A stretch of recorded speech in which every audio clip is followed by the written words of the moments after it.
페미니즘이라고 하면 뭘까요? 물어보면은 다 아시는 것 같으면서도 또 한 번에 이렇게 탁 설명하기가 힘들어하시는 분들이 많은데 요렇게만 딱 기억하시면 될 것 같아요. "페미니즘이 뭐냐?"라고 물어보면 "반성차별 운동이다." 이렇게 생각하시면 되는데 운동만이 들어있는 게 아니고 성차별 철폐를 위한 사상이나 학문, 연구, 운동 실천 이걸 모두 다 포함하는 개념이다.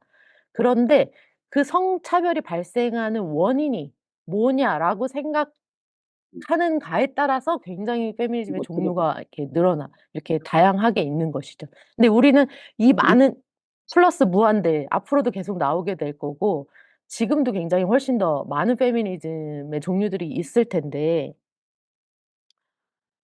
근데 이제 안티 페미니즘이라거나 페미니즘을 굉장히 공격하고 비난하는 사람들은 이 좀 전체와 역사적 맥락과 이런 것들을 종합적으로 좀 이해하거나 이렇게 듣지 못하고 이 중에서 굉장히 어떤 작은 부분이라든지 아니면 뭐 급진에서도 뭐 어떤 또 특정 정체성을 배제하고 인정하지 않는 페미니즘이라든지 굉장히 폭력적인 어떤 그런 장면이라든지 굉장히 한 측면만 보고 페미니즘을 되게 오해하거나 쪼끔 공격하는 경우도 있는 것 같아서 일부러 좀 소개를 드립니다. 그래서 그 "원인이 뭐냐?"라고 생각하는가에 따라서 굉장히 달라져 짐이 빠져 있군요. 네 굉장히 다르고 오늘 소개해 드리고 싶은 것 그리고 목회 현장에 조금 어 '적용할 수 있지 않을까.'라고 하는 것이 교차성 페미니즘이 인제 최근에 어 91 년에 인제 미국에서는 킴벌리 크랜쇼라고 하는 페미니즘 법 철학자가 이 개념을 인제 정리하면서 전해졌지만 페미니즘이 한국에 잘 들여와서 좀 번역도 잘 되고 학문이 이렇게 되기까지가 굉장히 역사가 굉장히 짧거든요 아직. 여성학도 그렇고 페미니즘도 그렇고 굉장히 역사가 아직 짧은 상황입니다. 그러다 보니까 지금 교차성 이야기는 불과 한 10 년도 안 된 것 같아요 한국에서는. 그래서 쪼끔 낯서실 수도 있고 그렇지만 이 킴벌리 크래셔는 인제 흑인 여성입니다. 흑인 여성인데 이 사람이 볼 때 흑인 여성 노동자의 삶을 설명해 줄 수 있는 학문이나 어떤 사상이나 이런 게 없었던 거예요. 왜냐하면 흑인 하면은 백인 남성과 흑인 남성으로 대치가 되고 여성 하면은 흑인 여성 하면 백인 여성하고 흑인 여성하고만 이렇게 되니까 흑인 여성의 노동자성을 가지고 있는 이 여성을 대변해 줄 수 있는 어떤 보완하고 대변해 줄 수 있는 법도 없었고 어떤 철학도 없고 이론도 없는 것이죠. 그래서 이 크랜쇼가 교차성이라고 하는 한 사람의 개인의 위치를 구성하는 것은 성별과 인종뿐만이 아니고 거기에 더 계속해서 교차하게 되는 굉장히 많은 억압의 축들이 있다. 그 교차로 가운데 우리가 서 있다. 그래서 이 사람의 억압과 차별당하고 힘든 부분을 어 단 한 가지 이론이나 정체성으로 설명할 수 없다. 즉 저를 여성으로만 설명할 수 없는 것처럼 또 신부님 성직자들을 남성으로만 또는 성직자로만 하나의 정체성으로만 설명할 수 없는 것처럼 그리고 위치에 따라 굉장히 또 그 위치성이 달라지잖아요. 이 내가 관할사제로 우리 교회에 있을 때의 위치성 또는 교구 안에 있을 때 위치성, 관고 안에 있을 때 위치성 또 이런 교육 현장에서 교육에 참여하는 사람으로서의 또 위치성 이게 굉장히 항상 다르잖아요. 그러니까 그거를 좀 우리가 사유할 수 있게 하는 방법이 무엇일까라고 쪼끔 접근해 보시면은 이해가 되실 것 같아요. 예를 들면은 젠더를 중심으로 해서 뭐 어 나의 위치도 좀 생각해 보시고 우리 교인들이라든지 우리 주변인들도 좀 생각해 보시면 좋을 것 같아요. 그러니까 한국 사회에서 요거를 다 사실은 이제는 아마 좀 통합적으로 보셔야 될 시기가 이제 앞으로 도래할 것이다라고 보이는데 젠더를 중심으로 해서 뭐 패밀리 스테이터스는 뭐 가족도 형태가 있잖아요. 뭐 한부모 가족도 있고 소위 정상 가족이라고 하는 정상 가족 형태도 있고 뭐 조son 가족도 있고 이혼도 있고 재혼도 있고 굉장히 근데 그거에 따라 스테이터스가 뭐 이렇게 계급처럼 위치성이 있다는 거죠. 모든 가족이 어 다 인정받지 않잖아요. 굉장히 지금 1인 가구가 벌써 뭐 40%를 넘었다고 하는데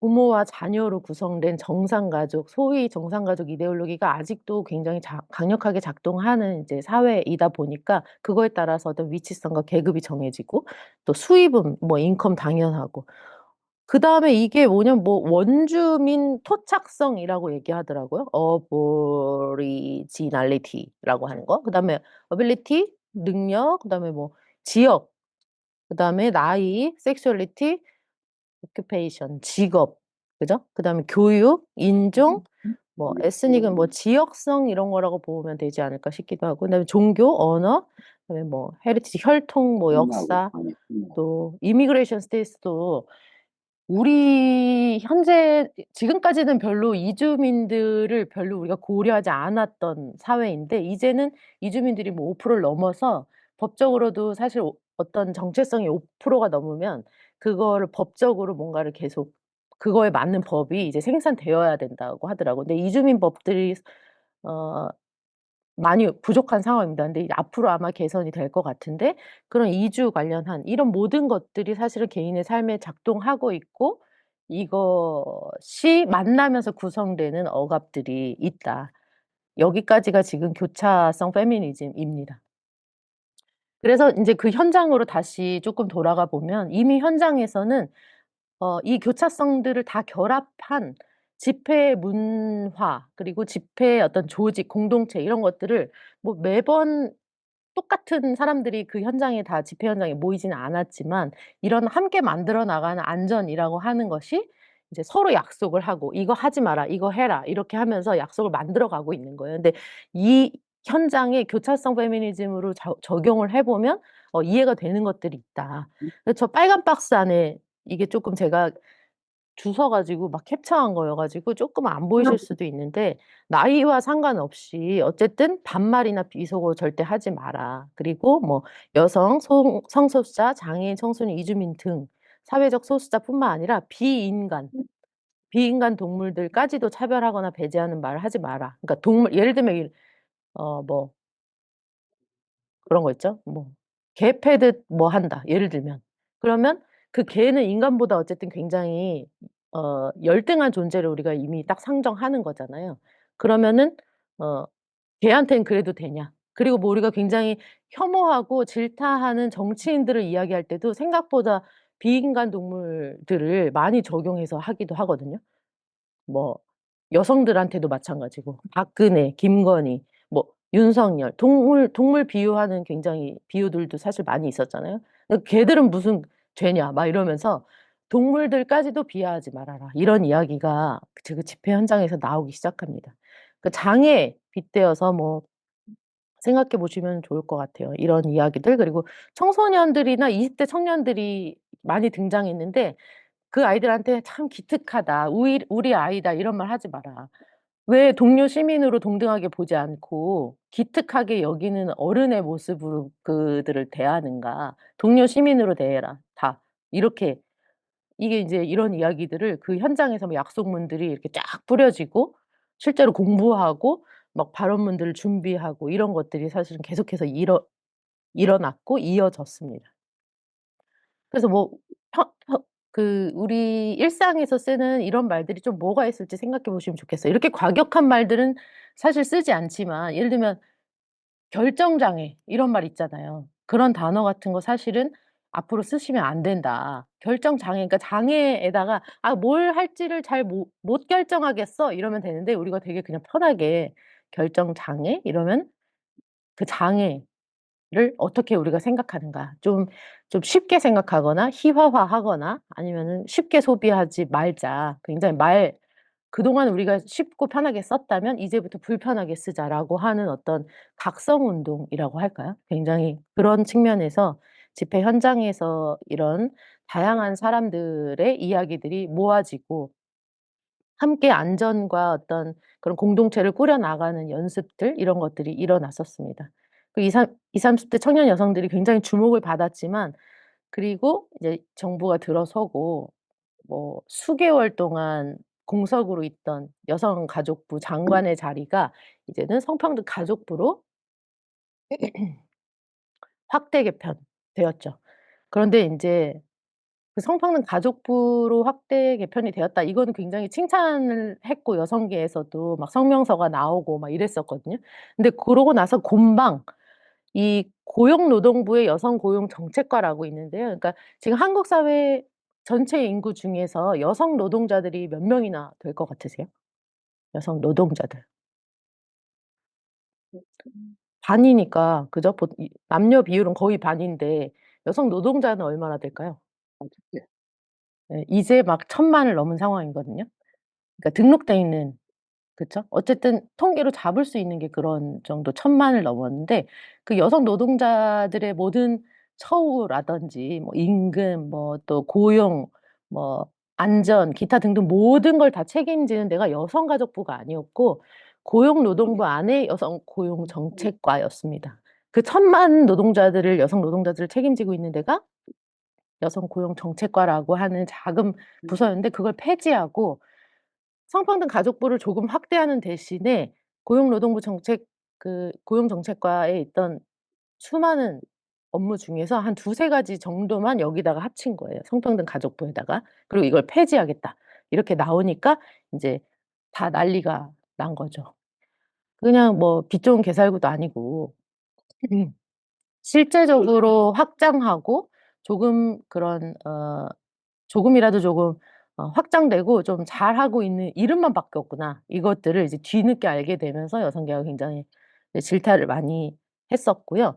그 국정 과제도 보면은 성평등 관련해서는 저 123기 이거 오타네요. 123 대가 아니고 123개 국정 과제 중에 이제 저기 "내 삶의 기회를 여는 성평등"이라고 하는 저기 추진 전략 6 번에 있고 내용은 97, 98번 딱 두 개밖에 되지 않습니다, 성평등 관련해서. 그러니까 그 빛의 혁명에 정말 시간과 노력과 그 몸을 다해서 나왔던 여성들이 굉장히 많이 사실 정부에 실망을 하고 있는 상황이고 그리고 성평등이라고 하는 게 기회와 권리 보장이나 안전과 건강권 말고도 굉장히 다각도로 사실은 그러니까 우리가 관공서나 시에서는 성별 영향 평가라는 걸 하거든요. 정책과 예산이 남성과 여성에게 골고루 잘 쓰여지는가 그런 평가를 받게 되어 있는데 오늘날에는. 그래서 그 성별 영향평가위원회에 들어가면은 음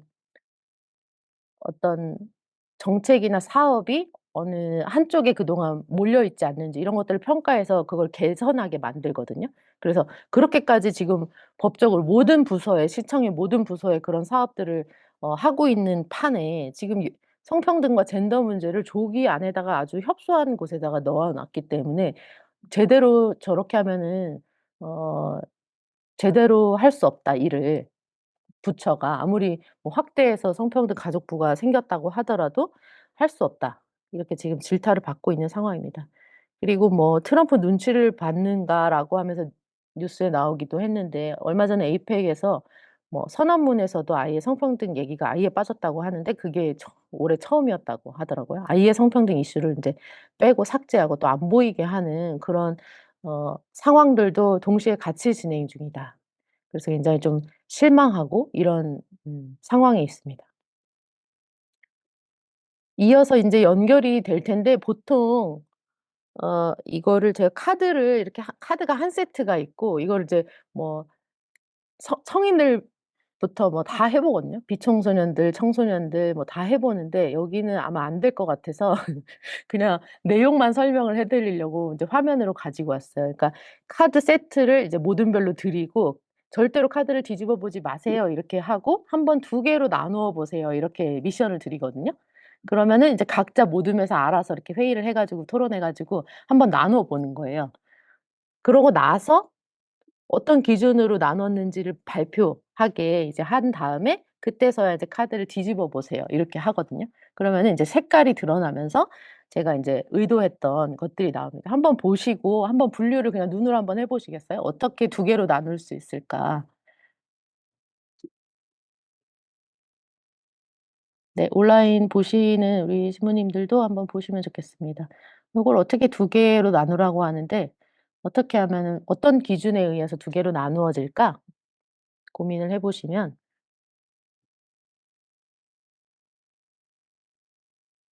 네 혹시 생각나시는 거 있으세요? 대충?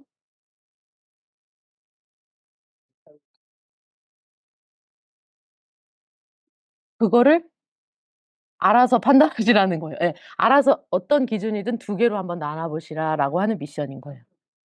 예. 이게 만약에 지금 제가 말이 어렵죠? 20개 카드면 한 대충 한 반 정도씩 나눠 보는데 예예 대충 어떤 기준으로 나눌 수 있을까? 한번 이거를 머리를 한번 굴려 보는 거죠, 우리가. 졸리니까.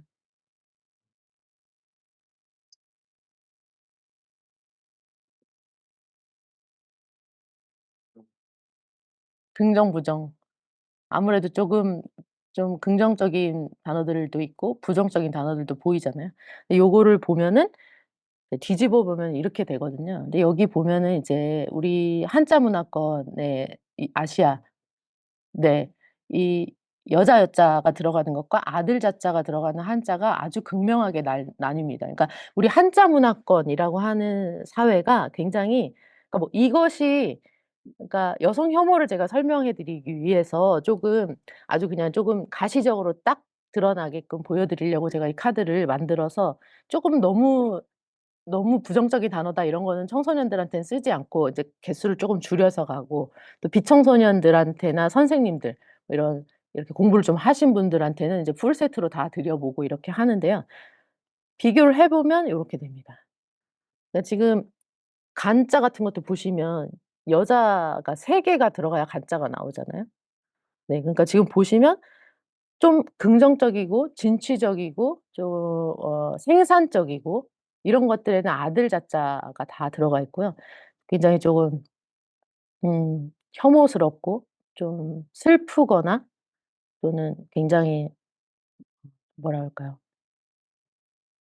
선정적으로 보인다거나 뭐 이런 단어에는 인제 여자가 들어있는 걸 보실 수가 있습니다. 그래서 이 이런 거 희롱할 요자 너무 가시적으로 보이잖아요. 그쵸? 뭐 꼭 이렇게만 하겠냐마는 그러니까 이 한자 문화권이 참 근데 우리가 이런 문자라는 말에도 아들 자자가 들어가 있어요. 그러니까 학교도 그렇고 우리가 배우는 거가 과거에 굉장히 어쨌든 남성 중심적으로 이제 어 해져 있던 그 사회를 좀 상징적으로 보여주고 여기에서 지금 이 문자가 만들었던 이 시대와 지금은 분명히 다르지만 어떻게 오늘날에도 언어로서 이게 작동하는가 이런 것들을 쪼금 우리가 한번 리프레시 하는 차원에서 요렇게 한번 보여 드린 겁니다. 그렇게 따지면은 이제 할 말이 아무거 단어가 인제 그렇게 되면 다 쓸 말이 없게 되는데 그래서 이런 말들도 이제 성평등 사전 이런 말 이렇게 바꾸자 이런 이제 운동 이런 것들 실천 이런 것들을 계속해서 이제 펼치는 것이죠. 벌써 서울시 성평등 언어 사전은 시즌 3 까지 나와 가지고요. 뭐 굉장히 다양한 것들을 보실 수 있어요. 그러니까 주부님들도 막 이렇게 설교하시거나 대화를 나누실 때 이렇게 막 단어를 한두 개를 바꿔서 이렇게 사용해 보시고 이렇게 하는 연습 또는 생각해 보는 연습 이런 것 강의하는 이후에 제가 여기 대전교구 들렸기 때문에 이후에도 좀 찾아보시고 한번 실습도 해 보시고 이러면 좋을 것 같아요. 예전에 제가 반주를 25 년을 넘게 했잖아요 성공회에서. 남부교무구에서만 안양교회만 있었던 게 아니고요. 안양교회, 삼본교회 오산세마대교회 이렇게 세 군데 합해서 25 년을 했고 인제 세마대에서 셀프 은퇴를 했단 말이에요, 반주자로서는. 근데 그 세 교회에서 이제 오랫동안 신앙생활을 하면서 굉장히 인상 깊었던 것 중에 하나가 굉장히 존중하고 배려해서 한 분이 이제 미망인이라고 언어를 쓰셨는데 그 유가족을 굉장히 배려해서 쓰신 말이었는데 알고 보니 아직 못 죽은 남편을 따라서 아직 못 죽은 여성을 주로 우리가 미망인이라고 했었잖아요. 근데 그런 것들 그런 실수는 쪼끔 우리가 대충만 훑어봐도 하지 않을 수 있기 때문에 그리고 듣는 사람들도 교인들도 거기 그렇게까지 예민하지는 않을 수 있으나 우리는 어쨌든 발화하는 어떤 그런 설교 발화권이라고 하는 것을 가지고 계신 성직자들께서는 그 말하는 거에 있어서 어떤 단어를 최근 어떤 그렇게 트렌드를 따라가고 '어디까지 내가 예민하게 감수성을 가지고 사용할 수 있는가?' 이런 걸 좀 해 보시는 것도 저는 좋을 것 같고 또 선교적 측면에서도 필요한 거 아닌가 대한성공회로서 이런 생각들을 합니다. 그래서 이건 이후에 강의안을 쪼끔 교육국장님이나 통해서 좀 보시면 보면은 또 이해가 되는 것도 있고 인정되는 것도 있고 '이렇게까지 해야 되나?' 이렇게 또 세무가 되는 것들도 있을 수 있을 것 같아요. 또 근데 1 년, 2년 뒤에 보면은 또 다를 수 있겠죠. '아 이건 이제 해야 되는구나.' 뭐 미혼, 비혼도 이혼 뭐 이것도 그렇잖아요. 그러니까 지금 우리가 결혼 안 한 상태 스스로 결정해서 결혼을 앞으로도 안 할 사람에게 주로 우리가 비혼이라고 하잖아요. 근데 사실 이혼했어도 비혼이거든요. 안일 비자라고 생각하면 지금 현재 결혼 상태가 아니면 다 비혼인 거잖아요. 그러니까 어 요런 여러 가지가 과거와 계속해서 빠르게 변하고 있다. 그래서 알고 있는 것과 모르고 안 쓰는 것은 다르니까 한번 쭉 훑어보시면 좋을 것 같습니다. 뭐 집사람 안사람 처 이런 것도 어 듣는 뭐 교회 안에서는 굉장히 쪼금 연령대에 따라서는 불편하지 않을 수 있지만 그렇게 안 하고 좀 다른 말로 바꿔보는 것도 좋을 것 같아요. 한참 또 그런 붐도 일어나기도 했었죠. 뭐 성공회에서도 아버지 학교 막 이런 것도 하고 했었잖아요. 그런 거 할 때 뭐 안해라고 해 가지고 아내라고 부르고 막 이랬었는데 그런 여러 가지 운동이 쪼끔 더 이런 감수성을 쪼끔 더 적용하면 어떻게 바뀔까 우리 프로그램들이. 이런 것들을 좀 고민해 보시면 좋을 것 같습니다. 그러니까 성차별 하는데 그 성차별이 사실은 크게 보면 다 여성 혐오 안에 들어가는 거라고 생각하시면 돼요. 그러니까 여성을 혐오해서 미워서 헤이트가 아니고요. 미소지니라고 하는 이제 그 영어를 번역의 문제 때문에 마치 여성 혐오와 남성 혐오가 양쪽에서 갈등이 충돌할 수 있는 것처럼 번역의 문제도 사실 저는 있다고 봅니다. '여성 혐오하니까 남성 혐오도 되겠네.' 이렇게 할 수 있는데 미소지니 말고 남성 혐오를 뜻하는 그런 학문적인 학술 용어는 사실 없는 상황이거든요. 거기는 그냥 헤이트입니다.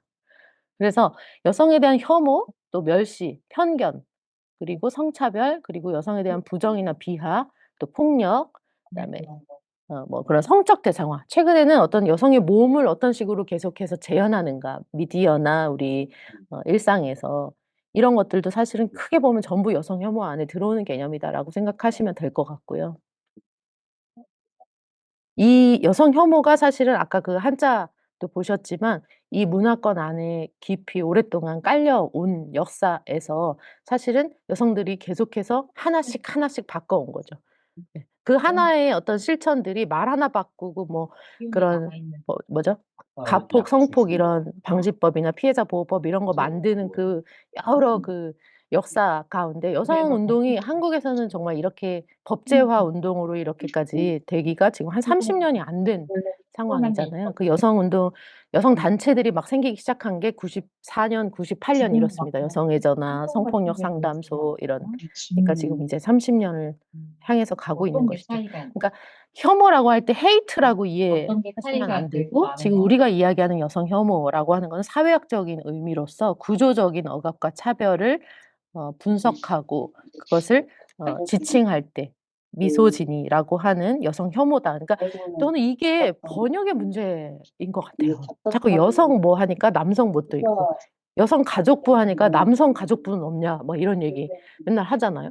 그러니까 그 번역과 그 네이밍을 근데 영어로 하면은 젠더 이퀄리티 미니스트리였나 뭐 아무튼 그럴 거예요 아마 여성 가족부가. 그러니까 젠더라고 하는 것에 대해서도 굉장히 오해가 많은 거죠. 그러니까 젠더를 그래서 이제는 그냥 젠더로 쓰잖아요. 이거를 번역하지 않고. 그런 말들이 굉장히 있습니다. 뭐 섹슈얼리티 이런 것도 과거에는 성 이렇게 번역을 하기도 하고 이랬거든요. 근데 최근에는 그냥 다 이게 너무 오해나 번역 과정에서 우리 한자 문화권이나 이 받아들이는 데 너무 오해가 많기 때문에 그냥 섹슈얼리티는 그냥 섹슈얼리티로 이렇게 하기도 합니다.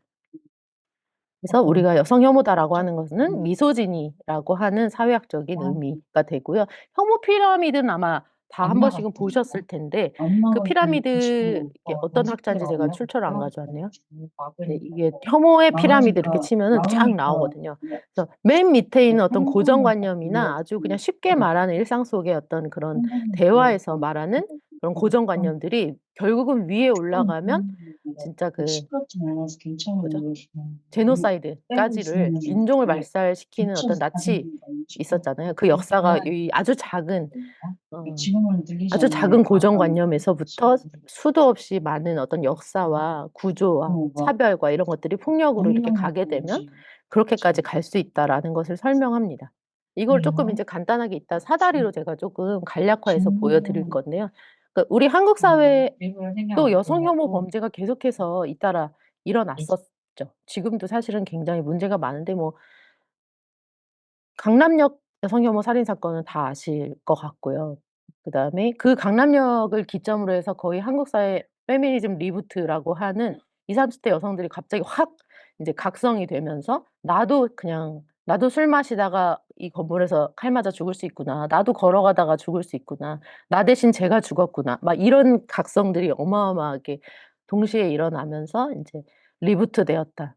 여성들이 한꺼번에 불이 딱 켜졌다." 이렇게 얘기를 하는 것이 인제 강남역 그때 일이었고, 또 전주 그 편의점에서 일하고 있던 여성, 머리가 쇼커트였던 여성에게 아마 술 취하지 않았을까 싶은데 "페미니스트는 맞아야 된다." 이러면서 무차별 폭행을 하고, 옆에서 말리던 어떤 50대 남성까지도 막 그 뭐 의자였나 뭘로 막 해 가지고 상해 몇 주 이상의 또 진단을 받게 하고 이런 일도 있었죠.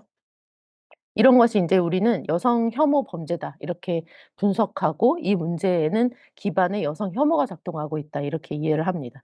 또 안산 선수 다 아시잖아요. 그 양궁, 그죠? 몇 관왕을 하면서 굉장히 훌륭한 선수였는데 여성이다, 머리가 짧다. 그리고 그 안산 선수의 뭐 SNS까지를 막 뭐 털고 뒤지고 해 가지고 "어떤 용어를 쓰네. 어떤 뭐 손 어떤 모양을 하네." 뭐 이러면서 어 "금메달을 뺏어야 된다."라고 하는 정말 얼토당토 않은 그 어 잘못된 어떤 그런 일들도 있었고 해프닝도 있었고, 그래서 그때 여성계에서는 또 "안산을 지켜라." 이러면서 함께 머리를 다 쇼커트를 함께 막 한다거나 이런 운동들을 계속 펼쳐 오면서, 또 신당역 살인 사건도 아마 아실 겁니다. 이거는 과거의 연인 관계였던 사람이었는데 이제 남성이 계속 기다리고 있고 이제 뭐 "다시 만나자. 만나 달라."라는 인제 이것들을 받아주지 않고 이러니까 같이 직원이었던 그 역사 안에서 기다리고 있다가 인제 죽였죠.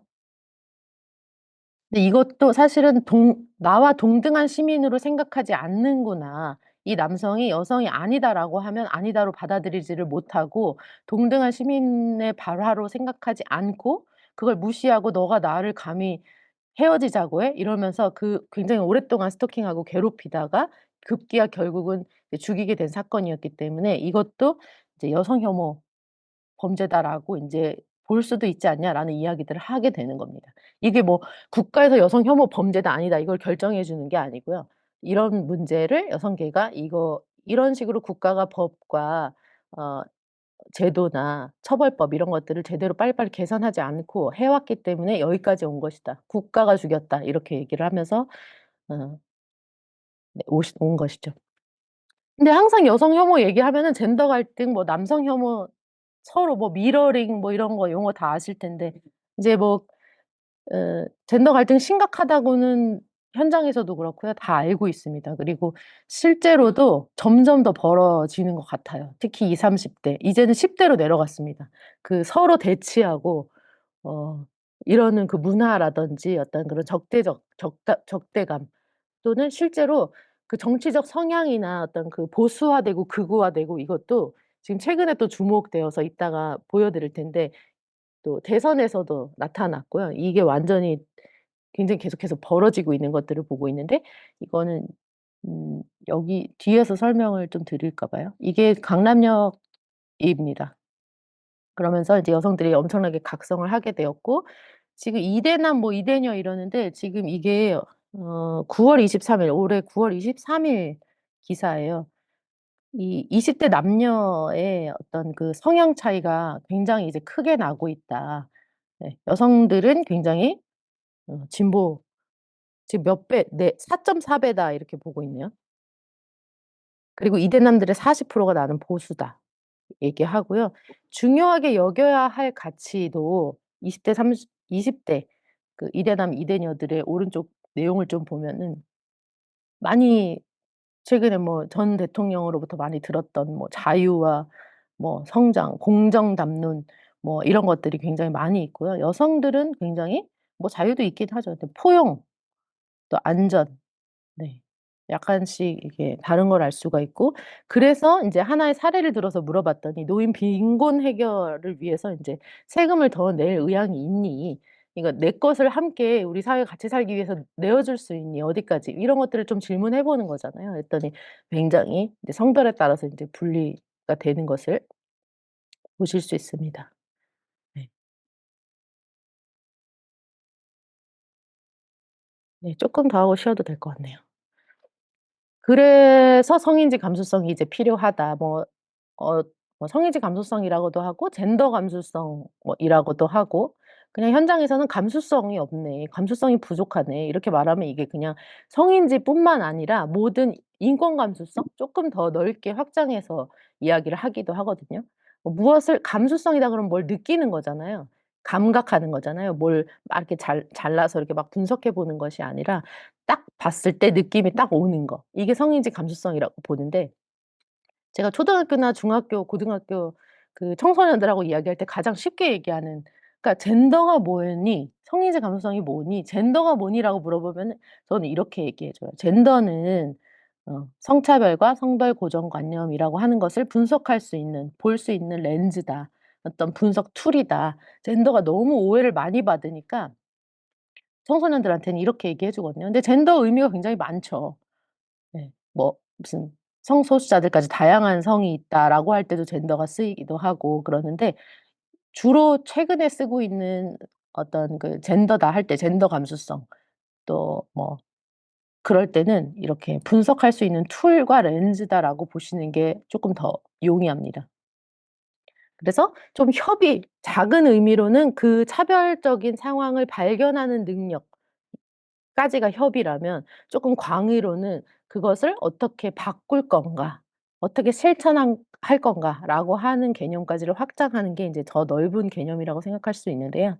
이제 음 민감성이라고 보시면 됩니다. 성별 간 차이와 불균형에 대한 지식과 이해를 기본적으로 갖고 있는 사람이, 그러니까 없는 사람은 이 렌즈가 이제 도수가 좀 떨어지는 렌즈를 끼고 있다고 볼 수 있겠죠. 갈고 닦으면 렌즈가 더 잘 보이게 되는 거죠. 네. 그래서 성차별적 문화와 제도를 인식하는 민감성이다. 네. 그 성인지 감수성 이야기를 앞쪽에 주로 쪼금 최근 페미니즘 논의와 어떻게 하면 좀 사목 현장에 도움이 되실까 해서 교차성 이야기도 좀 드려 봤고요. 성인지 감수성 쪼끔 간단히 마무리하고 이제 또 성폭력으로 또 넘어가야 되거든요.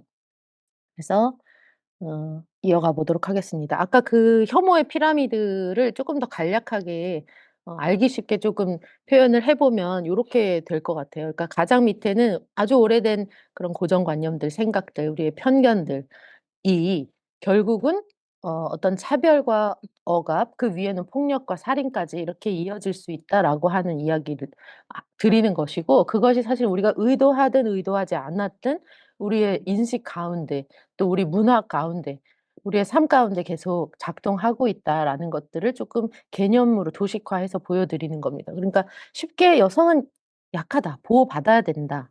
뭐 "감성적이다. 모성, 엄마 애 애는 엄마가 키워야 된다." 이런 것들 있잖아요. 그 말 자체가 나쁜 것은 아닌데 "예뻐야 된다. 관리해야 된다." 뭐 이런 것들이 사실은 그 생각으로만 우리 생각으로만 있는 것이 아니고 사실은 작동한다는 것이죠, 현실에. 어떻게 되면 약하고 위험하니까 항상 데려다 줘야 된다. 이건 결국 누구의 부담으로 작동하겠어요, 거꾸로. 남성에게 인제 부담이 되는 거잖아요. 데이트한 다음에 데려다 줘야 되고 데이트비도 내야 된다 그러고 다 책임져야 된다고, 사회가 그렇게 안 데려 안 데려다 줘도 되겠죠. 네. 사실 위험한 것이 여성만은 또 아니고 요즘 세상에. 그렇지 않아요? 네. 항상 이렇게, 그러니까 온정적 성차별이라고 우리가 이야기하거든요.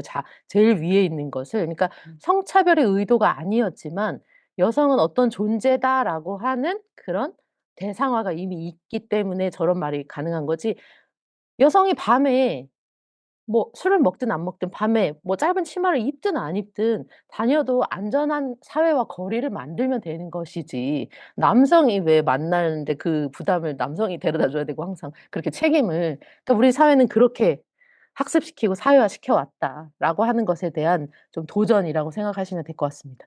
그래서 항상 도와줘야 되고 집안일 해야 되고 시집만 잘 가면 됐었고 그쵸? 제가 일하고 있는 이제 기관의 부설 기관 중에 하나가 인제 성인 문해교육 기관이 있거든요. 성인 문해교육 기관이라고 해서 성인들에게 한글, 영어, 뭐 기초 학습, 시민 교육부터 해서 아마 뭐 지역 현장에서도 그런 학교들이 한글 학교 이런 것들이 많이 있을 건데 저희는 초등학력이랑 중학교 학력까지를 이제 교육청 발급한 그 학력을 드릴 수 있는 기관입니다. 그래서 네 그래서 어쨌든 이 밑에 있는 고정관념이라고 하는 것이 우리 일상에 이런 식으로 작동을 하게 된다. 그리고 이게 차별과 어떤 억압적인 측면으로 개인에게 작동하고 그게 사회 문화와 관습이 되어 왔다. 남성들도 그렇습니다. 남성들은 강해야 된다가 있잖아요. 그죠? 강해야 되고 건장해야 되고 키는 어느 정도 돼야 되고 굉장히 냉철하게 이성적이어야 되고 어 돈 잘 벌어야 되고 책임져야 되고 생계부양자 해야 되고 가장이어야 되고 그런 것이 남성에게도 작동하는 것이죠. 네. 그래서 남성들도 이 가부장적 사회에서는 차별을 받게 된다. 부담을 과중하게 어깨가 양쪽 어깨가 무거워진다. 역차별 얘기하기는 하지만 그렇지 않다는 거예요. 그러니까 이 차별받는 사람들의 위치를 시정하기 위해서 인제 어떤 정책적인 시도라든지 운동들을 하는 것인데 그런다고 해서 이 사람들이 어 이 정책적인 노력 때문에 이 사람들이 차별받은 적은 없다. 그리고 남성들이 이런 부담을 갖고 있는 것은 맞지만 그것 때문에 우리 사회가 남성들을 어떤 정치, 경제, 사회, 문화적으로 어 차별하는 사회 구조는 없다는 거죠. 그러니까 그래도 남성들이 다 정치해야 된다고 했고 책임져야 됐기 때문에 경제 그 노동 현장에서 어 또 굳이 따지자면 임금도 사실은 문 문과와 이과와 주로 여성들이 남성들이 가는 학과와 주로 선택하게 되는 그런 노동 그 직업들 이런 것들이 결국은 삶의 질에 다 반영이 되고 또 혼자는 절대 살 수 없는 뭐 이혼한 사람이 아이를 키우면서 양육비 없이 혼자 살 수는 없는 또 이런 사회 기반이 있잖아요. 부담이 과중하고 그렇기 때문에 성평등한 사회를 우리가 함께 가야 되는 그 문화를 함께 만들고 바꿔 나가야 되는 동지로서 함께 살아야 되는 것이지 남성과 여성을 자꾸 정치인들이나 언론이 하는 것처럼 자꾸 갈등을 일으키고 자꾸 싸움을 붙여서는 안 된다. 이렇게 이야기를 하는 것이죠. 함께 바꿔서 서로 부담을 낮추고 서로 더 현장에 나가고 이렇게 균형을 좀 맞추자라고 하는 측면에서 이제 최근 움직임을 보시면 될 것 같습니다. 그래서 이런 성별 고정관념이라고 하는 것이 일상에 작동하면서 모든 우리 사회 전반에 우리 문화 전반에 이렇게 깔려 있다. 정치와 노동 경제 또 폭력과 안전 문제도 현재 아직도 온라인에서도 또 마찬가지고요.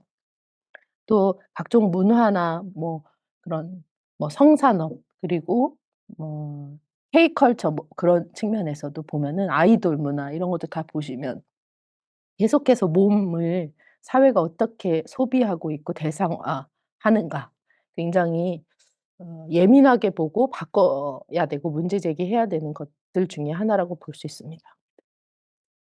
그래서 그 모든 이 모든 전반의 내용을 오늘 다 사례로 들 수는 없을 것 같고요.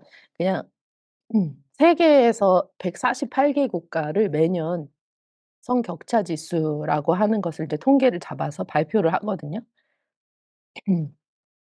성평등까지 123 년이라고 하는 것은 완전한 성평등이 이루어질 때까지 123 년이 걸린다. 이것은 한국이 아니고요. 전 세계가. 전 세계가 함께 성평등을 이루어내려면 123 년이 더 걸린다라고 하고 코로나 이런 것들을 겪으면서 더 후퇴했다. 전 세계 성평등 그 지수가. 그런데 인제 4 가지 측면에서 이거를 분석하게 되는데 아래쪽에 경제 그리고 교육, 건강, 정치 이렇게 4개 측면에서 분석을 하거든요. 근데 교육이나 건강은 이제 많이 전 세계가 다 올라온 상태예요. 성격차가 교육이나 건강에서는 나지 않는다 이제 거의. 아주 위에서 요만큼 가지고 다투는 정도의 수준이고요. 과거 과거와 다르죠. 현재는 대학을 여성들이 더 많이 간다고 합니다. 그런 나라가 됐어요. 음. 근데 문제는 그 노동과 경제 분야 그리고 정치적인 측면에서의 여성 대표성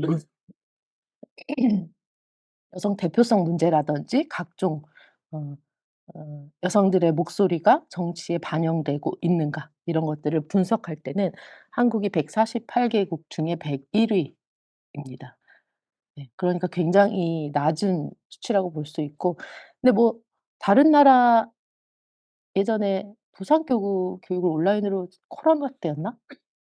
했었던 것 같은데 그때 누군가가 온라인으로 들어와서 인제 질문했던 게 뭐 내전을 겪고 있는 나라가 그 당시 동남아시아 쪽에 있었는데 "그 나라보다도 한국이 못하다고요?" 막 이러면서 이제 질문을 한 적이 있는데 그거는 뭐 그 나라 안에서 격차를 지금 분석한 거기 때문에 내란이 일어났다고 해서 뭐 성격차가 '우리보다 당연히 못할 것이다.'라고 볼 수는 없을 것 같고 그러나 부동의 항상 상위권을 차지하고 있는 어쨌든 국가들이 있고 분명히. 그럼에도 불구하고 한국은 항상 하위권이라는 것에 우리가 주목해서 한국이 많이 따라잡고 그 여성 그 한자 문화권 아까 말씀드렸잖아요. 그 한자 문화권 그 여성 혐오가 깔려 있는 이 어떤 전통적인 남성 중심적 가부장적 사회 속에서 오늘날까지 이렇게 성숙하고 발달하고 변화시켜 온 역사가 있음에도 불구하고 아직도 '경제 분야라든지 정치 분야에서는 개선할 게 많구나.'라고 우리가 인식하면 될 것 같다라고 생각을 합니다. 모든 내용을 다 말씀드릴 수는 없고 음 제가 이거는 뭐 쉬엄쉬엄 하라고 하셨으니까 작년에 제가 청소년 대상으로 이제 시민교육 책을 하나 썼어요. 중간에 인제 석사 마치고 박사 들어가기 전에 1년 시간이 딱 있었거든요.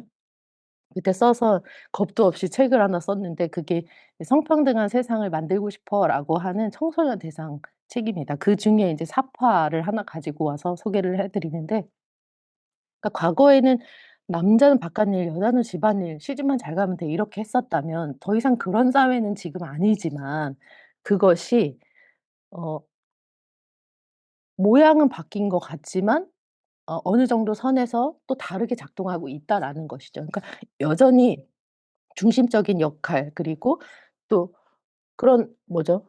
중대재해보호법 이런 것도 사실은 대상이 거의 남성이잖아요. 힘들고 어렵고 위험한 일을 하는 성별이 어쨌든 남성이 주로 돼 있고 그러니까 임금도 차이가 나고 또 여성들 돌봄 노동이나 서비스 노동에 대부분 다 포진해 있죠. 그러니까 아까 여성들이 한국 사회에서 인제 1,000,000 노동자를 넘었다라고 하지만 다 비슷한 일을 하면서 같은 임금을 받고 있는 것이 아니라 요양보호사 하면서 2 시간 3 시간 일하면서 양육비 뭐 이혼한 사람도 양육비 받으면서 힘들게 살고 있는 사람도 어쨌든 노동자에 들어가는 거니까 그것과 또 주요 어떤 뭐 기업 관공서 뭐 이런 데도 성별들 또 이런 간부들 그런 직책들 누가 하고 있는가 이런 거 보시면은 안양시청 보면은 여 여성 가족과는 진짜 다 여성이더라고요. 주무관들도 다 여성이고 과장, 국장이 여성이 아닐 때가 거의 없어요. 근데 여성 가족과만 그래요. 다른 과는 전부 완전 남초 직장 아니 완전 남초는 아니죠. 물론 여성 그 주무관들이 이제 뭐 계속해서 올라오기도 하지만 되게 특이한 건 최근에 공무원들이 그 출산휴가 막 이런 거 쓰잖아요. 그런 거를 쓸 때 한 번에 다 써 버리는 거예요. 젊은 이 여성 30대 여성들 뭐 이런 분들이. 그래 갖고 막 인력난을 겪을 때가 있거든요.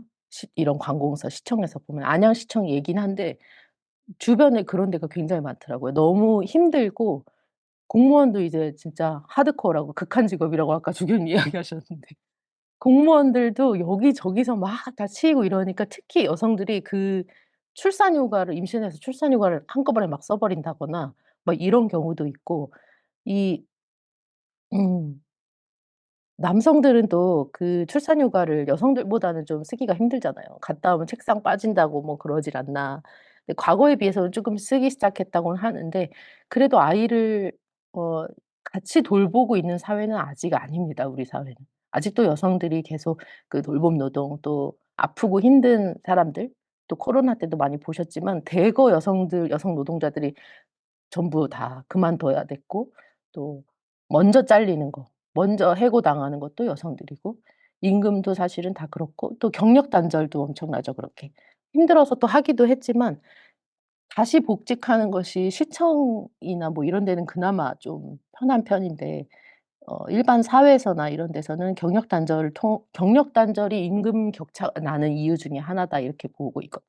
경력 단절과 근속 연수 또 그런 일 자체가 성별에 따라서 일 자체가 완전히 나뉘게 되는 그런 문제들이 계속 있기 때문에 어 먹고 사는 문제 사실은 그 공정과 경제, 노동 이런 문제들이 지금 저출생 문제와도 직결되어 있다. 이렇게 이해를 하시면 될 것 같아요.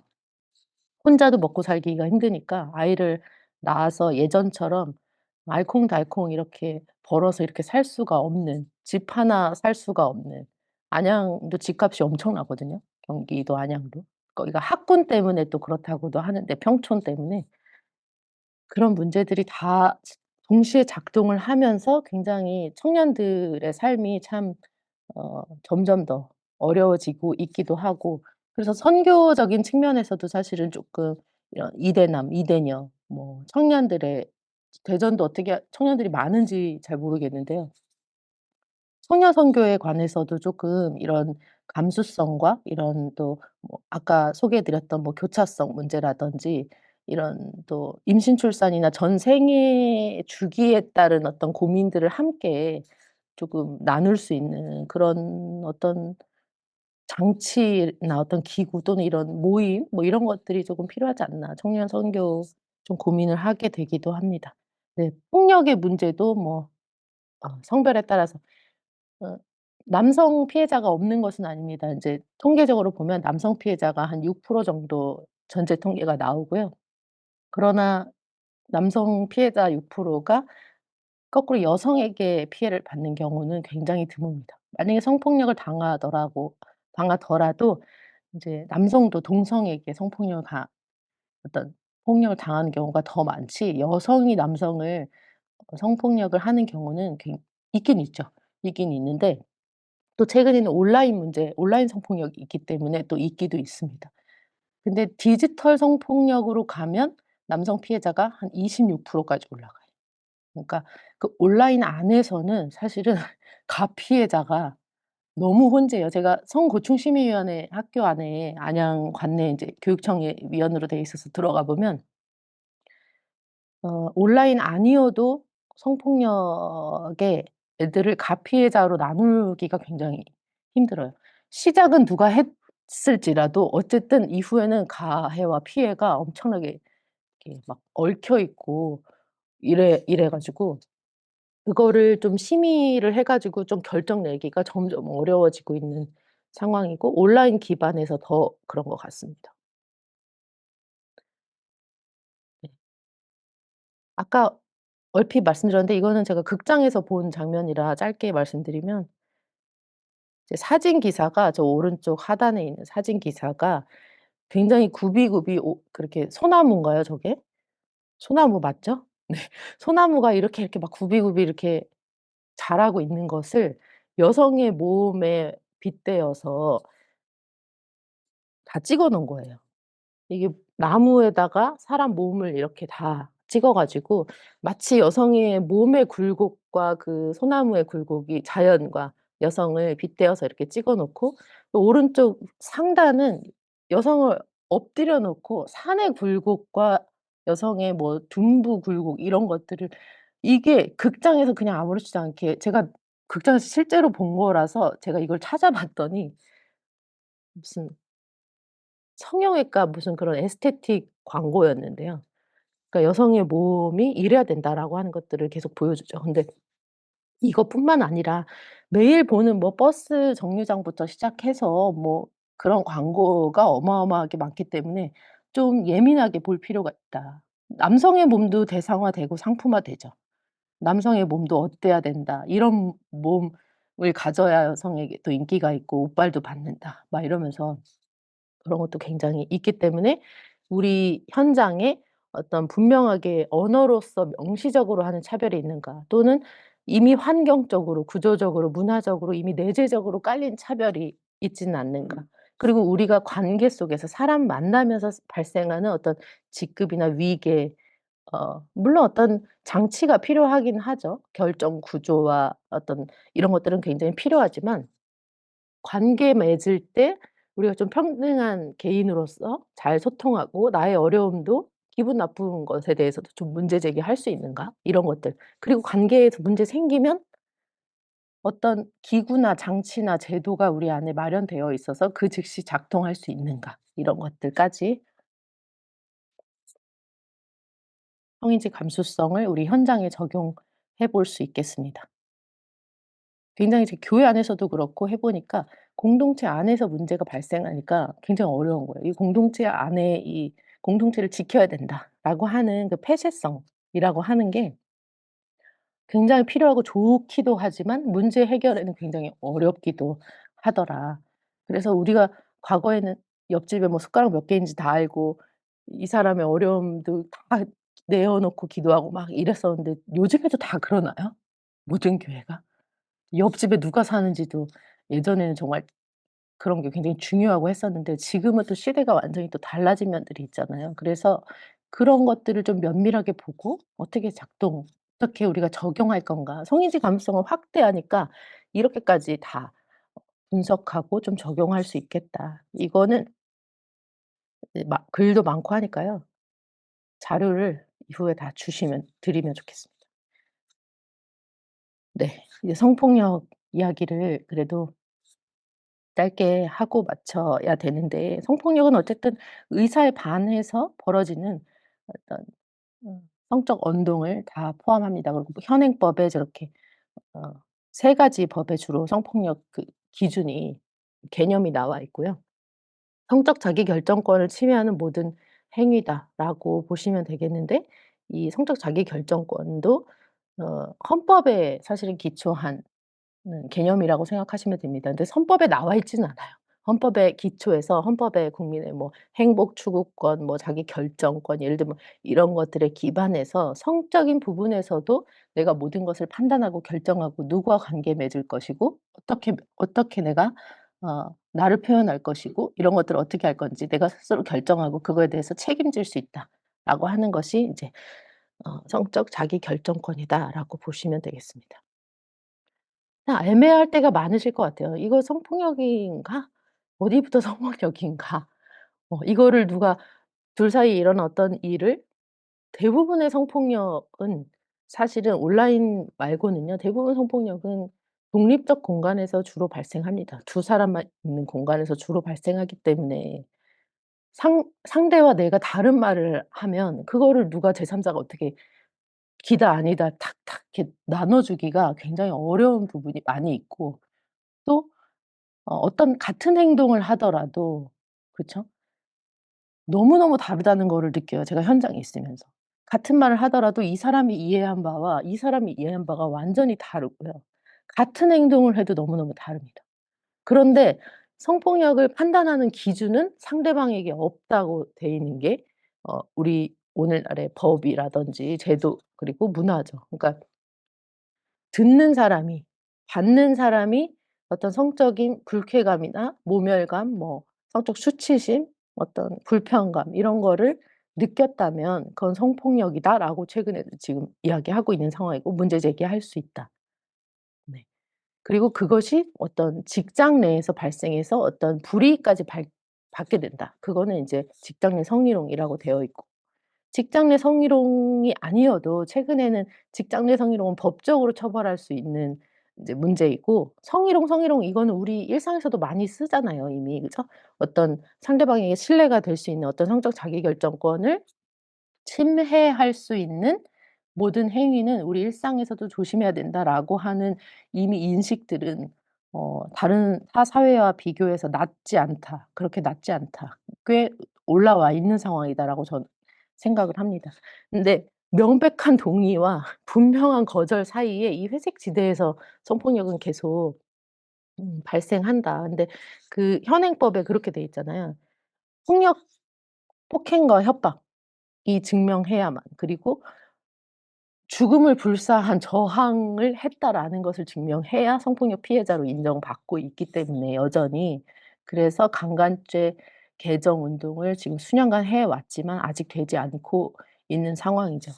그래서 앞으로는 개인의 성적 자기 결정권을 침해했는가로 질문해야지, 폭행 협박이 있었는가, 억지로 강제로 강압적으로 옷을 벗겼는가, 뭐 거부 의사를 정확히 밝혔는가, 이런 것들로 논쟁을 하니까 결론이 잘 안 나오고 있는 상황입니다. 그래서 비동의 강간죄라고 해서 동의했는가, 명시적으로 어 물어보고 동의했는가, 합리적으로 판단했는가. 왜냐하면 술, 수면, 약물, 요게 지금 최근 문제가 너무 심각하거든요.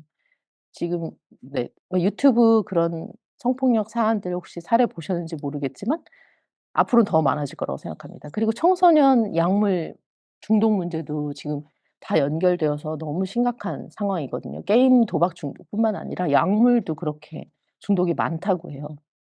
저희가 거기까지는 사업에서 다루지는 못하고 있는데, 그런 약물이나 술, 또 뭐 이런 것들하고 연결지어서도 이제 술을 먹었다 하면은 또 되게 선처해 주고 이런 게 있잖아요. 술을 먹고 그랬으면 원래 더 처벌해야 되는 거 아닌가요? 쪼끔 이런 것들이 좀 어 현장에서는 어려움이 많이 있습니다.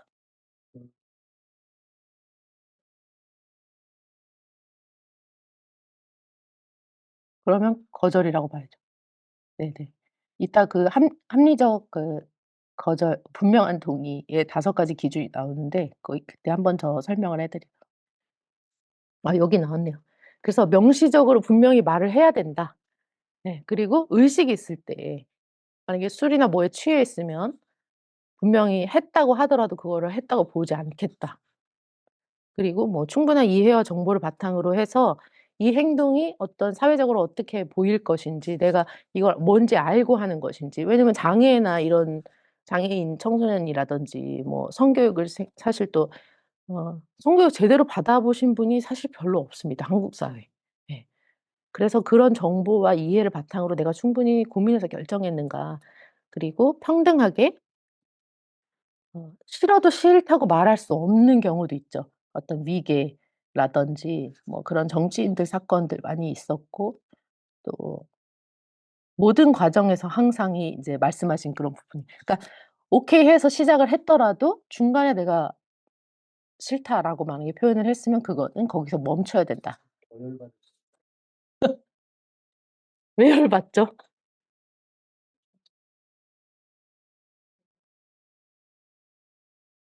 네. 그래서 그 동의라고 하는 것을 우리가 예를 들면 뭐 과거에 이런 이야기 하잖아요. 뭐 "집에 초대한 것이 관계를 허락한 것이 아니다." 예. 예를 들면 그런 거. 차를 우리고 뭐 따라 주다가도 "그만해라."라고 하면 거기서 멈추는 것이 맞다. 근데 이런 거 이렇게까지 설명을 하고 있는 그 강사들을 보니까 정말 짠한 거예요.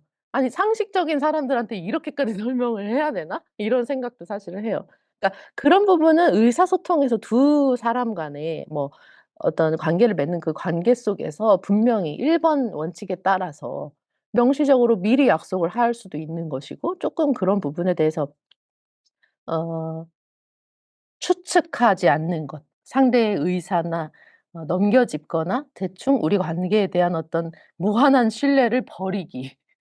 무한한 신뢰를 버리고 항상 확인하고, 그리고 어떤 뭐 관계가 끝난 다음에도 사실은 이런 우리가 성이라고 하는 것에 대해서 굉장히 좀 터부시하고 부끄러운 것으로 생각하고 드러내 놓고 말하는 것을 아직도 뭐 잘 못하죠. 네. 그러다 보니까 사실 오해도 더 많아지고 그런 것 같아요. 저는 성이 더 밝은 곳으로 더 나와서 쪼금 더 허심탄회하게 얘기할 수 있어야 된다, 그 성별에 상관없이. 저는 그렇게 생각합니다. 청소년들 문제도 부모들 양육자들한테 얘기를 안 함으로써 발생하는 수많은 문제들이 더 많거든요. 도움이 필요하면 요청을 바로 해야 되는데 그러지 못하면서 성 문제를 굉장히 우리 사회에서 아직도 편하게 하지 못하는 문화에 대해서도 좀 집중할 필요가 있겠다 이런 생각도 하게 됩니다. 네. 뭐 유형이야 찾아보시면 다 아시는 거고 그 뭐 대상이나 관계나 피해 유형별로 굉장히 많은 성폭력의 유형들이 있고 그 유형은 계속해서 늘어나고 있는 추세예요. 그럼 뭐 어떤 부분이 계속해서 많이 보인다 그러면 그거를 다룰 수 있는 법이 생기고 개념이 생기고 인제 뭐 이러는 것처럼 데이트 폭력이라고 과거에 말했었지만 그 남녀 간의 어떤 그런 뭐 사랑 싸움으로 보인다거나 쪼금 가볍게 취급될 수 있다라고 데이트 폭력이라고 하는 것이 그래서 교제 폭력으로 이름을 바꾸자 또 그렇기도 하고요. 스토킹 처벌법도 만들어졌고 또 그것도 있죠. 2차 2차 가해 방지 뭐 2차 피해 이것까지도 최근에는 법적으로도 네 만들어지기 시작했습니다. 네. 시간이 별로 없는 관계로 중요한 부분으로 넘어가서 사례를 이야기해 보겠습니다.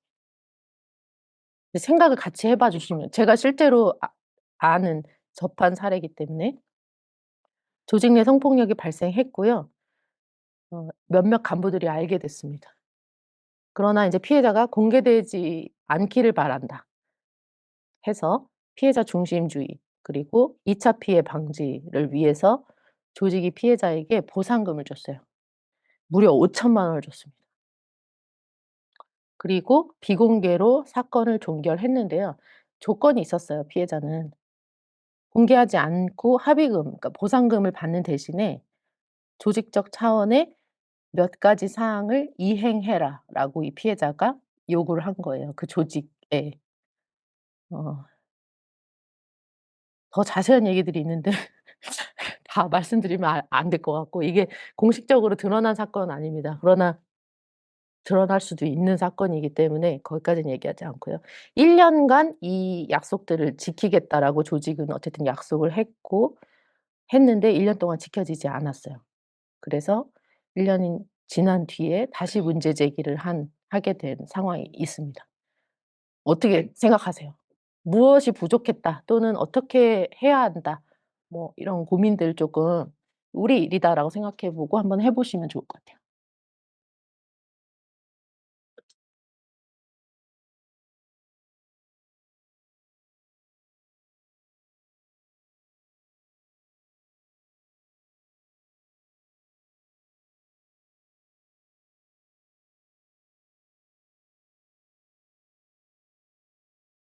그러니까 "공개되지 않기를 바란다."라고 말하면서 조직은 이런 것들을 수정하고 개선해서 "1년 뒤에 나한테 보고해라." 이렇게 이야기를 한 거죠.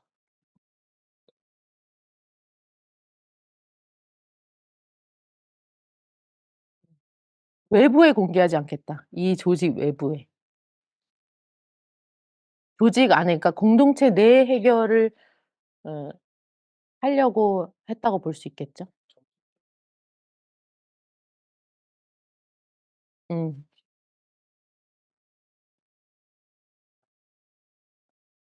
그렇죠. 공식적 대응을 준비하고 있는 거죠. 지금 과거의 어떤 그런 맥락들, 자료들 이런 것들을 준비하고 있는 거죠.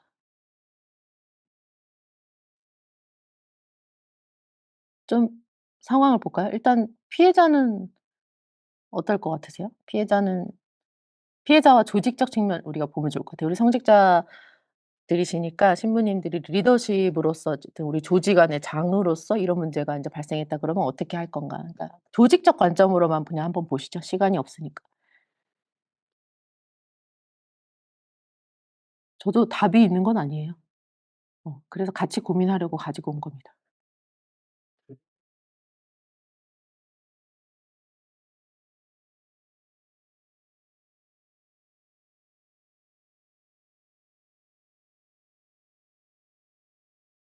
그러면 잘못했다. 1년 동안 하라고 했고 약속을 했는데 잘못했다.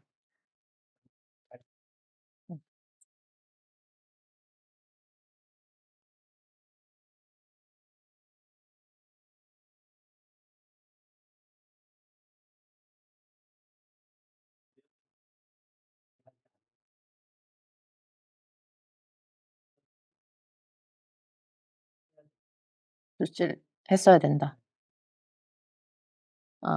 그 약속들을 지키겠다고 했던 약속들을 지켜야 된다.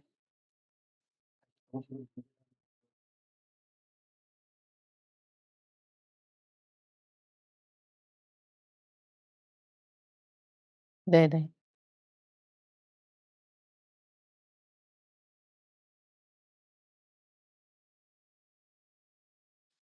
굉장히 어렵고 정치계 문제입니다. 그래서 이 부분이 이제 드러나는 순간 이제 더 파장이 심해질 거기 때문에 조직적으로 인제 은폐하고 어쨌든 그걸 막기 위해서 사실 돈을 썼다고 보이는 것이고, 어 문제는 인제 그 사후 조치들을 당연히 하지 않은 조직은 당연히 문제가 있죠. 어떤 노력을 하면서 1년 안에 다 모든 게 안 될 수도 있잖아요. 그쵸?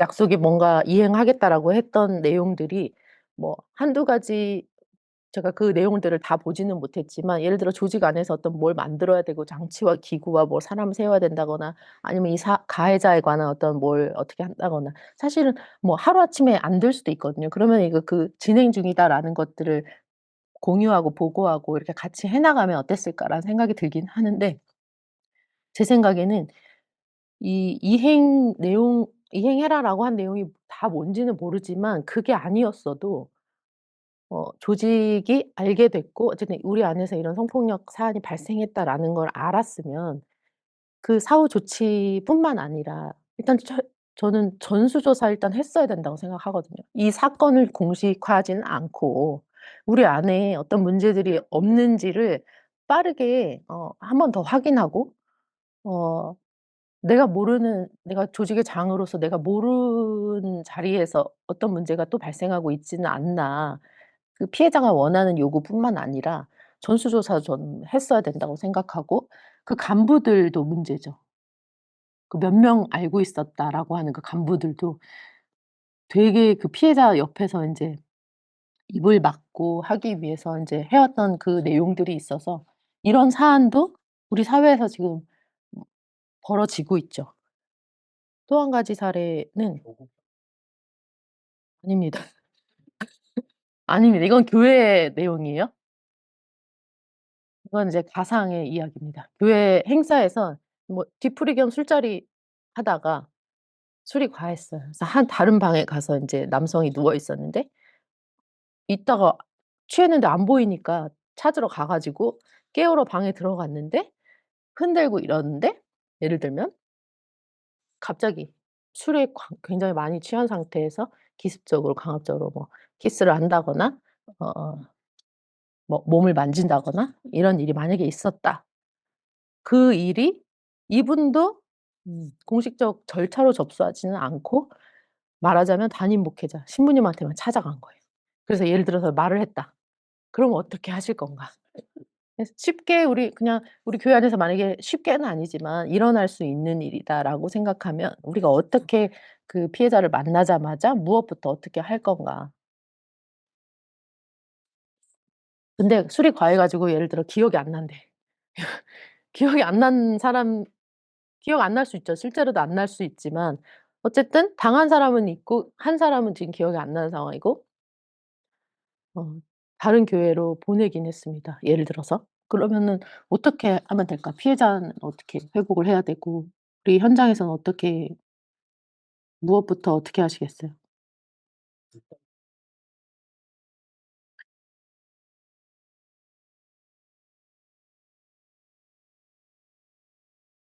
근데 교회 안에서만 하는 건 아니잖아요, 뒤풀이. 나가서 뭘 하는지 어떻게 알아요? 집에 다 이렇게 확인 전화를 할 수도 없고. 또 애들만 있다라고 볼 수도 없잖아요, 또. 네. 뭐 막 교회 위원회나 예를 들면은 막 교인들 전체 막 윷놀이 행사 막 했어. 그랬는데 술이 막 이런 일이 없다는 보장이 없어요. 이게 쪼금 쪼끔 스토리를 제가 저렇게 약간 선정적으로 신부님들 졸리실까 봐 써 오긴 했지만 그게 문제가 아니라 우리 안에서 일어날 수 있는 어떤 그런 성적인 언행들, 그런 행동들이 발생했을 때 와서 일단 나한테 얘기를 했단 말이에요.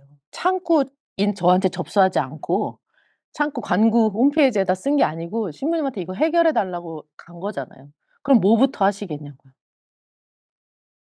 근데 교육 많이 받으셨으니까 대전교구는 바로 작동하셔야죠. 뭐부터 하시겠어요, 경호국장분이. 기도 그러니까 기도하면 안 된다고 지금 이러는 거잖아요. 기도하시면 안 된다니까요. 행동으로 하셔야죠. 네. 어디 어딨죠? 네. 그래서 이게 막상 닥치면 '그때 가서 어떻게 하지?' 하면은 늦다는 거예요. 그니까 미리 준비를 해 놔야 되고 그런 얘기를 딱 듣자마자 무엇부터 하겠다. 그리고 바로 찾아온 이에게 이렇게 이렇게 절차를 신부님을 통해서 우리 공동체 안에서 이렇게 할 수 있단다라고 미리 다 세팅이 되어 있어야 돼요. 만약에 각 교회 그게 없으면 안 되는 거죠. 그때 가서 어떻게 하지를 고민하면 이미 늦는 것이고 그래서 이 핵심 원칙이라고 하는 거 나중에 이 자료를 좀 보시면 딱 3 개로 나누어지는 거거든요. 재발 방지는 어쨌든 사후 조치니까 천천히 이제 진행하면서 하면 되고 일단은 피해자 보호가 1 번이겠죠. 그리고 그 사안이나 이런 것들을 잘 들어야 될 거고 맥락을 좀 파악해야 될 거고. 근데 그 파악하는 과정이 "걔가 그럴 리가 없는데 걔가 그럴 리가 없는데 한번 잘 얘기해 봐." 이렇게 의심의 눈초리라든지 이러면 안 되고 없는 얘기를 굳이 "내가 피해자가 되겠소이다." 하면서 와서 신부님들한테 말하지는 않을 거 아니에요. 그쵸? 어려움을 해결해 달라고 또는 이 관계가 어려워질까 봐 또 어렵고 교회에서 계속 만나야 되는데 "어떻게 하면 좋겠는가." 지금 상의를 하려고 왔는데 "같이 기도합시다." 이러면 안 되잖아요. 그쵸? 그러니까 장치와 절차에 대해서 우리가 먼저 더 충분히 알고 계셔야 된다. 만약에 없다면 만드시면 됩니다, 빨리. 네. 최근에 그런 사례도 우리 안에도 있고 외부에도 있고 계속 그래요. 그러니까 성폭력이 언젠가 어 어쩌다 일어날 수 있는 게 아니고 항시 일어날 수 있다라고 생각하시는 게 맞을 것 같아요. 왜냐하면 되게 다양한 사람들이 있고 하기 때문에 또 교회 안에서도 감수성 차이가 점점 날 겁니다. 계속 기존에 그런 어떤 교육이나 이런 거를 많이 들을 기회가 없는 분들과 계속해서 만약에 공부하고 관심 있고 찾아보고 동의가 되고 막 이런 사람들도 있을 거잖아요. 그럼 계속해서 그 갭이 벌어지잖아요. 그러니까 교회 안에서도 필요한 그런 뭐 교육이 교회별로도 신부님들이 하실 수도 있을 것 같고 뭐 특별히 따로 교육 시간을 정하지 않아도 뭐 설교라든지 공동체 어떤 뭐 그런 여러 가지 시간 속에서 녹여내는 그런 시도들을 쪼끔 아까 질문하셨잖아요. 뭐 단어들 뭐 과부에 대해서 어떻게 할 건가. 뭐 또 뭐 절름발이 예를 들면 그쵸? 장애인들에 대한 어떤 그런 뭐 병자들에 관한 또 굉장히 다양한 어떤 성서 속에 있는 언어들도 있고 해석의 문제도 있고 아마 또 그럴 텐데 그걸 어떻게 오늘날 현장에 적용할 건가는 기도만으로는 기도도 당연히 묵상도 해야 되지만 그걸 통해서 우리 현장에 우리 일상에 우리 교인들에게 어떻게 이야기할 건가 좀 고민을 계속 해야 될 것 같고 분리 조치가 굉장히 중요해요.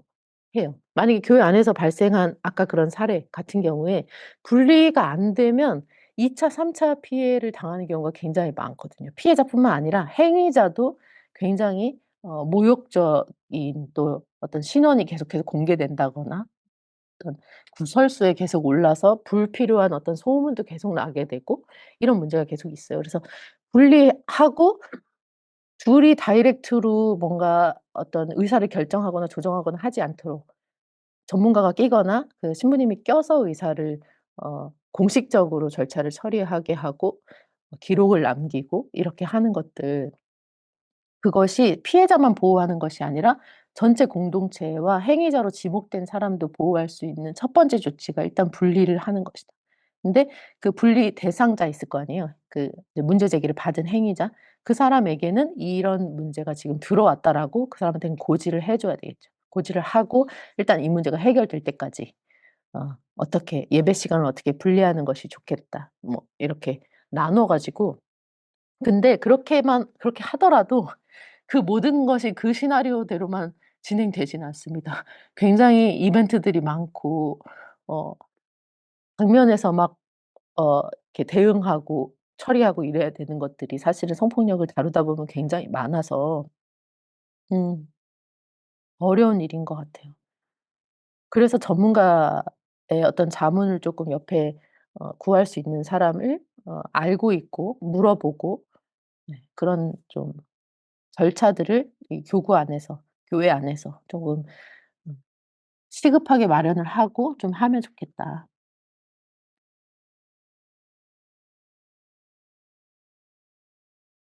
네. 그래서 결국은 그 가피해자뿐만 아니라 교회 공동체 전체를 지키고 한 발 더 성숙하게 만들어 나갈 수 있는 어떤 그런 계기가 될 수도 있다. 성폭력이 일어난 것 자체를 쉬쉬하고 은폐하고 하다가 더 큰 문제가 발생할 수도 있다. 그리고 제가 아까 첫 번째 그 사례 이야기했던 것은 그 몇몇 간부들이 있는 자리에서 "젠더, 페미니즘, 성폭력 무시하다가 그것 때문에 망합니다." 이렇게 얘기했거든요. 예 그렇게 된 정치인들이 한둘이 아니잖아요. 네. 네 그래서 현장에서 2차 피해, 2차 피해 그리고 피해자 중심주의 이 개념이 굉장히 어려운 개념이에요. 어떻게 적용할 건가가 너무너무 중요하죠. 피해자 중심주의라고 하는 것은 피해자 말이 다 맞다가 아니다. 피해자가 처한 상황과 맥락에서 그 사건을 들을 수 있다. 그리고 사건을 처리하는 과정이 피해자가 원하는 방식을 중심에 두고 하자는 것이지 피해자 말이 다 맞다. 100% 피해자가 다 맞다라는 말이 아닙니다.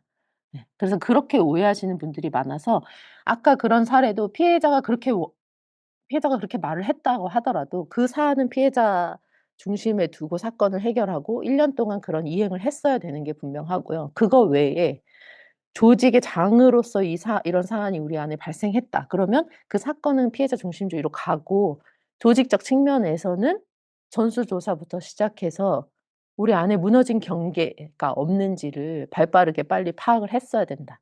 그리고 과거에 그런 문제가 있었다면 그거는 그거대로 또 처리를 해야 되는 거죠. 2차 피해만도 최근에는 별도의 성폭력으로 다루기도 하거든요 이제는. 그래서 성폭력 여기 보시면 국가에서도 2차 피해 방지 표준안이 마련되어서 2차 피해만 가지고도 처벌할 수 있게 되었습니다. 네. 뭐 교회 성폭력에 관해서 교회 안에서 교회 관계 속에서 발생하는 성폭력들을 의미하겠고요. 나머지는 자료를 쪼끔 훑어보셔도 충분히 이해가 되실 것 같아요. 네. 시간이 다 되었는데 결국은 우리가 어 이 공동체 조직 안에서 얼마나 서로 뭐라 그럴까요? 평등한가? 얼마나 우리가 안전한가 서로. 또 안전하지 않다고 하는 게 문제가 아니고 우리는 서로 갈등을 일으킬 수 있고 또는 어떤 농담을 하기도 하고 또 관계를 맺으면서 많은 언행들이 오가기 때문에 문제 제기를 받을 수도 있고 문제 제기할 수 있어야 된다. 그러니까 문제 제기를 받으면 근데 굉장히 어렵잖아요 마음이. 일단 어렵잖아요.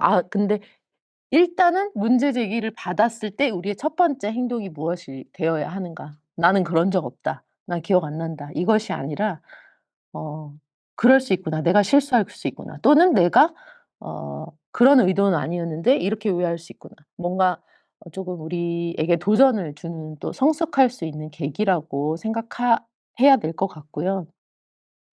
아까 그 교차 페미니즘 이야기할 때처럼 그런 다양한 정체성들 또 어 다양한 억압의 축들이 교차하면서 발생하는 그런 폭력의 문제들 이런 것들이 음 무슨 얘기하려다 했죠? 네.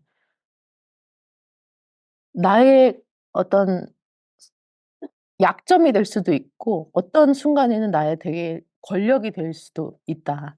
그러니까 신부님들도 그런 얘기 예전부터 하시더라고요. "신부가 무슨 권력이 있냐. 나 그렇게 권력 없이 산다." 이런 얘기 하시잖아요.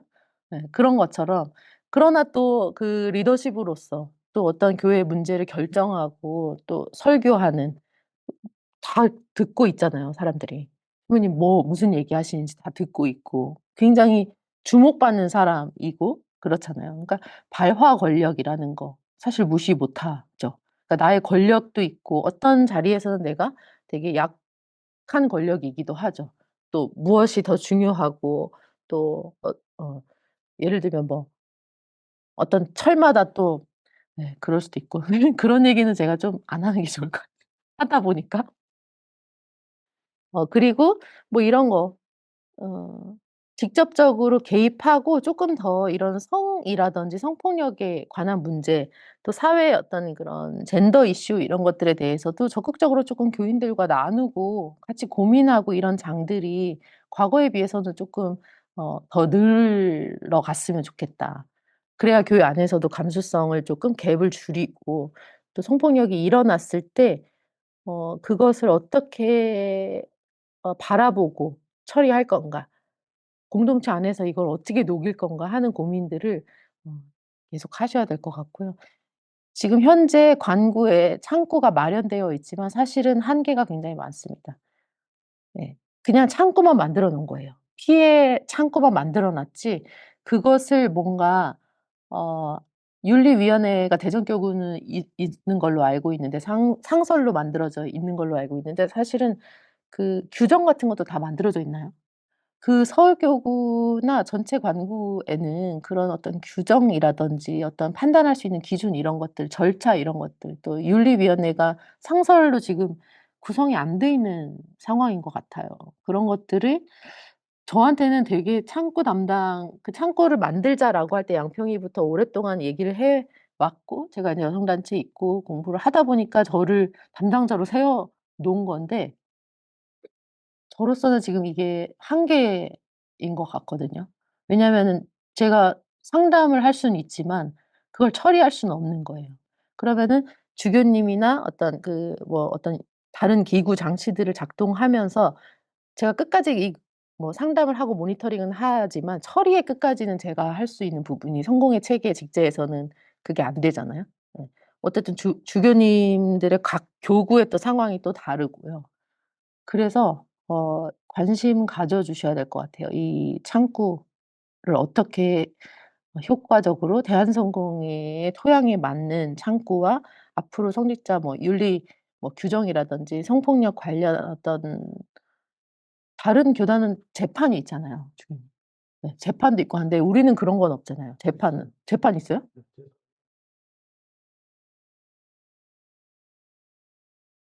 네네. 왜 재판 네.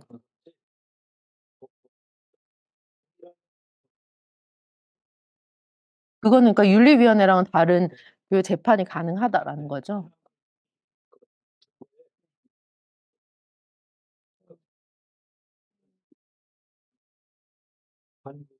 관구의 체계가 있군요, 교회 재판이. 네.